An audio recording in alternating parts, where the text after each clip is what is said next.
खड़गे ने एक बार फिर दिया बीजेपी को मुंहतोड़ जवाब। क्या कांग्रेस की बड़ी ताकत बन गए हैं मल्लिकार्जुन खड़गे?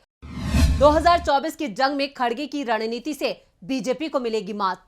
राहुल गांधी की भारत जोड़ो यात्रा को 100 दिन से ज्यादा हो चुके हैं। हर गुजरते दिन के साथ राहुल गांधी अपनी यात्रा से कांग्रेस को मजबूत कर रहे हैं, तो वहीं कांग्रेस के अध्यक्ष मल्लिकार्जुन खड़गे ने भी केंद्र की बीजेपी सरकार के खिलाफ मोर्चा खोल रखा है। राहुल की यात्रा से पहले ही बीजेपी बैकफुट पर थी, अब खड़गे के कड़े तेवर भी बीजेपी के लिए आफत बन गए हैं। तो कैसे खड़गे ने बीजेपी की नाक में किया दम, बताएंगे हम। नमस्कार, मैं हूं परवीन शेख। आप सभी का हमारी स्पेशल रिपोर्ट में बहुत बहुत स्वागत है।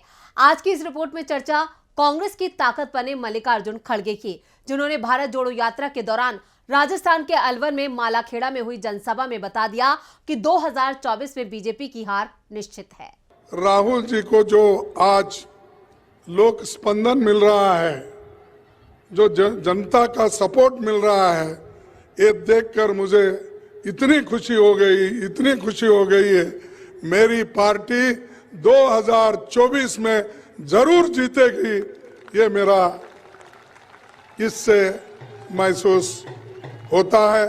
कांग्रेस अध्यक्ष के तेवर बता रहे हैं कि इस बार 2024 के आम चुनावों में बीजेपी को कांग्रेस कड़ी टक्कर देने वाली है। इसलिए खड़गे ने चुनावों से पहले ही बीजेपी की गलतफहमी को दूर कर दिया है।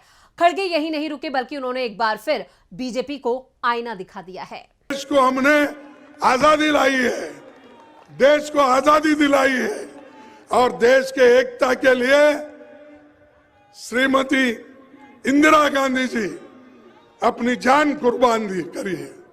राजीव गांधी जी अपने जान दिए हैं इस देश के एकता के लिए। तो ये सब हमने किया, हमने अपनी जान दी, हमारे पार्टी के नेताओं ने जान दिया। तुम क्या किए? आपके घर में कोई देश के लिए कुत्ता तो मरा है? क्या कोई तो कुर्बानी दी है? नहीं, लेकिन फिर भी वो देशभक्त, और हम कुछ भी बोलेंगे तो देशद्रोही। मल्लिकार्जुन खड़गे के इसी बयान को हथियार बनाकर बीजेपी कांग्रेस पर वार कर रही है। बीजेपी का कहना है कि कांग्रेस अध्यक्ष ने पीएम मोदी का अपमान किया है। खड़गे को अपने बयान पर माफी मांगनी होगी, लेकिन खड़गे ने भी संसद के उच्च सदन राज्यसभा में कह दिया कि उन्होंने बयान संसद के बाहर दिया है, तो माफी मांगने का सवाल ही पैदा नहीं होता है। Thank you sir. प्लीज, मैंने बाहर जो कहा, अगर फिर यहाँ रिपीट करूंगा, इन लोगों के लिए बहुत मुश्किल हो जाएगा। क्योंकि जो आजादी के वक्त माफी मांगने वाले लोग और जो आजादी के लिए जो लड़े हैं, उनको पूछ रहे हैं आप माफी मांगो। भारत जोड़ो यात्रा की अलवर के मालाखेड़ा में हुई कांग्रेस की जनसभा में देश प्रदेश की सियासत के कई संकेत मिले। कांग्रेस अध्यक्ष मल्लिकार्जुन खड़गे के जोरदार भाषण ने बता दिया कि वो बीजेपी को बख्शने के मूड में नहीं है।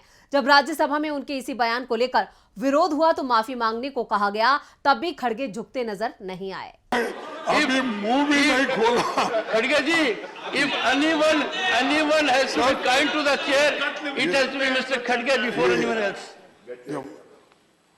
सर, मैंने जो सुनो, please, leader of the house, control your people. Control your people. What is this? This is not the way. We have to lend our ears to the leader of the opposition. His statement has been in public domain. Let him say, please. Sir, एक तो मैं जो राजस्थान के अलवर में भारत जोड़ो जो सभा वहां पर आयोजित किया गया था सभा, उसमें ये आउटसाइड द हाउस है। जो मैं मेरी बातें कही वो politically outside the house, not in the house. Rajya Sabha में मंगलवार को कांग्रेस अध्यक्ष मल्लिकार्जुन खड़गे के बयान पर हंगामा मचा।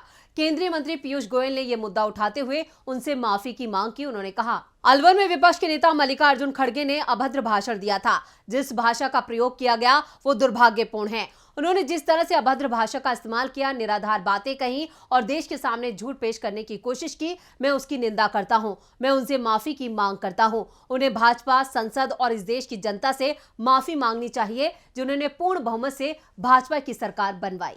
वैसे कांग्रेस की माने तो खड़गे के बयान पर बीजेपी ने इरादतन हंगामा मचाया, क्योंकि सरकार तवांग के मुद्दे पर संसद में जवाब देने से बचना चाहती है। जबकि विपक्ष लगातार तवांग मामले पर चर्चा की मांग कर रहा है, तो वहीं बीजेपी इस मुद्दे पर जवाब देने से बच रही है। संसद के शीतकालीन सत्र के 10वें दिन चीन के मुद्दे पर लोकसभा की कार्रवाई कई बार स्थगित हुई, तो वहीं प्रधानमंत्री नरेंद्र मोदी पर खड़गे के बयान पर राज्यसभा में जमकर हंगामा हुआ। कांग्रेस की कमान जब से खड़गे ने संभाली है, तब से कांग्रेस ने बीजेपी को बैकफुट पर धकेल दिया है। भारत जोड़ो यात्रा 100 दिन पार कर चुकी है और इन 100 दिनों में देश के राजनीतिक समीकरण पूरी तरह से बदल चुके हैं। पहले बीजेपी मुद्दे सेट करती थी और फिर राजनीति उन मुद्दों के इर्द गिर्द होती थी, लेकिन अब कांग्रेस ने इस मामले में बीजेपी को पीछे छोड़ दिया है और राजनीति के मुद्दे कांग्रेस सेट कर रही है। पिछले कुछ दिनों से रोज चर्चा उन्हीं मुद्दों की हो रही है जिन्हें राहुल गांधी उठा रहे हैं, तो अब बात इस बदलाव पर भी कर लेते हैं। 8 साल से देश की राजनीति प्रधानमंत्री नरेंद्र मोदी के इर्द गिर्द सिमटी दिख रही थी। प्रधानमंत्री मुद्दे तय करते थे और फिर पूरे देश में उसकी चर्चा शुरू हो जाती थी। विपक्षी दलों को बीजेपी की पिच पर जाकर खेलना पड़ता था। ऐसे में बीजेपी को शुरुआती बढ़त मिल जाती थी, लेकिन भारत जोड़ो यात्रा के बाद से देश की राजनीति में बड़ा बदलाव आ गया है। कांग्रेस के मीडिया प्रमुख जयराम रमेश ने कहा कि भारत जोड़ो यात्रा से राहुल गांधी ने पार्टी को मजबूत किया है। कांग्रेस को नई राजनीतिक ताकत मिली है। इस यात्रा ने तय कर दिया है कि अब कांग्रेस देश में राजनीतिक नैरेटिव स्थापित कर रही है और बीजेपी कांग्रेस की बनाई पिच पर खेलने के लिए मजबूर हो गई है। जयराम रमेश ने कहा कि पहले भी कांग्रेस की सराहना की गई है, आलोचना हुई है, हमारे बारे में गलत प्रचार किया गया, हम हमेशा बचाव की मुद्रा में थे। बीजेपी जो कह रही थी या जो कर रही थी, हम हमेशा उस पर प्रतिक्रिया दे रहे थे, लेकिन भारत जोड़ो यात्रा से अब बहुत कुछ बदल गया है। हम राजनीतिक नैरेटिव को अपनी शर्तों पर निर्धारित करने में काफी हद तक सफल हुए हैं। बीजेपी अब बैकफुट पर आ गई है, वो परेशान और घबराई हुई है। हम बहस की शर्तों को बदलने में सफल रहे हैं। अब नैरेटिव हमारी पिच पर है। हम बीजेपी के खिलाफ उस पिच पर क्रिकेट खेल रहे हैं जो हमने तैयार की है। हम बीजेपी के खिलाफ उसकी बनाई गई पिच पर नहीं खेल रहे हैं। भारत जोड़ो यात्रा ने यही सबसे बड़ा अंतर पैदा कर दिया है। आज बीजेपी को महंगाई, बेरोजगारी पर बात करनी पड़ रही है। ये कांग्रेस की कामयाबी है।